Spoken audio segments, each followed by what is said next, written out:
No, Chad, last Saturday night, the Busch Series sort of went back to its roots. Good old short track Saturday night racing. See, hot temperatures, hot action, and hot tempers. And we've already talked to Dale Earnhardt, little E, about the fact that he waited as long as he could and then finally couldn't wait any longer and ended up getting penalized, but he took it like a man. He did. And do you really think after they were talking to Joe Bessie there that Joe said everything he was really thinking? I don't think so. Okay, now that was the first incident, but in the middle of the race, the tempers did boil over a little bit at South Boston, Virginia last week. Take a look here. The Lance Chevrolet for Jeff Purvis obviously had gotten the tap. He's in the wall. Now that's where it all starts. Now take a look. Moments later on pit road. Here comes Purvis. He taps the back of Mark Green's car, and now suddenly the Jerry Springer show is going to break out.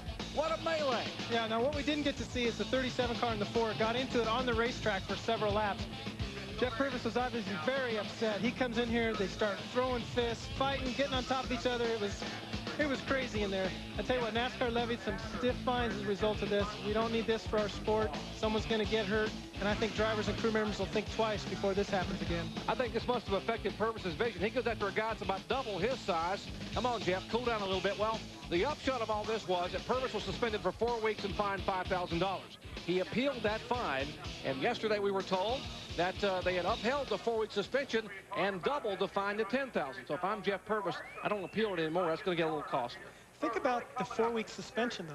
That's 4 weeks that he can't race, no points, 0 points. It's like he's not even there. So, I mean, that's worse than any monetary fine. And ordinarily, I've known Jeff Purvis a long time. He is not a hothead. I mean, he's normally pretty laid back and pretty relaxed and stuff. For him to lose his temper, obviously, was a lot more involved than what we saw in that video a moment ago. But, of course, NASCAR made a solid statement with the money and the suspension, and that will certainly get a lot of drivers' attentions. Okay, let's check back into pits once again.